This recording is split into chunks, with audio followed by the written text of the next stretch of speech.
আসসালামু আলাইকুম। আজকে আপনাদের সাথে শেয়ার করব বরিশালের বিখ্যাত মলিদার রেসিপি। ছোটোবেলায় আমরা যেভাবে দাদু নানুর হাতে মলিদাটা খেয়েছি সেইভাবেই আপনাদেরকে আজকে আমি দেখাবো। আমরা তো ছোটোবেলায় ঈদ, কোরবানি, মলিদা ছাড়া কল্পনাও করতে পারতাম না। সকালবেলা উঠেই মলিদা করে দিত দাদু অথবা নানুরা, যখন যাদের বাসায় থাকতাম বা আম্মু করতো। এখন সচরাচর তেমন একটা হয় না। এই যেখানে আপনাদের যে চালটা আমি দেখেছি, এটা কিন্তু পোলাওয়ের চাল, চিনি গুঁড়া। আমরা মলিদা যখন খাই চিনি গুঁড়া চাল দিয়ে খাই, তবে আতপ চাল দিয়েও হয়, তবে চিনি গুঁড়ার চালের টেস্টটা ভালো আসে।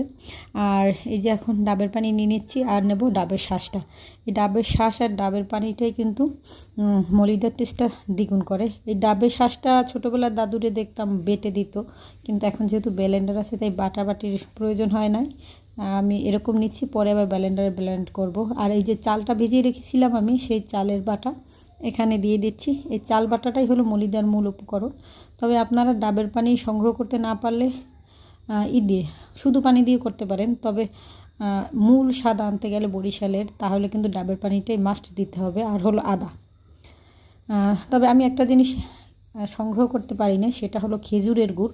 আমরা যখন ছোটোবেলা মলিদা খেয়েছি তখন ঝোলা খেজুরের গুড় দিয়েই মলিদাটা তৈরি হতো, ওইটার টেস্ট ভালো। কিন্তু আমি এই সময়টা সংগ্রহ করতে পারিনি, তাই আজকে চিনি দিয়ে করেছি। আর নারিকেলটা আপনাদের দেখাইলাম এই জন্য যে ওই নারিকেলটা এমন হবে, একেবারে পাকাও হবে না আবার একেবারে কাঁচাও হবে না। এই নারিকেল দিয়ে মলিদা খেতে ভালো। বেশি পাকা নারিকেল দিয়ে মলিদা ভালো লাগে না। এই যে বললাম আমি গুড় সংগ্রহ করতে পারি নাই, তাই চিনি দিচ্ছি। এরপর এটাকে ব্লেন্ডারে ভালো করে ব্লেন্ড করে নেব। তারপর তৈরি হয়ে গেল বরিশালের বিখ্যাত মলিদা। আশা করি সবার ভালো লেগেছে।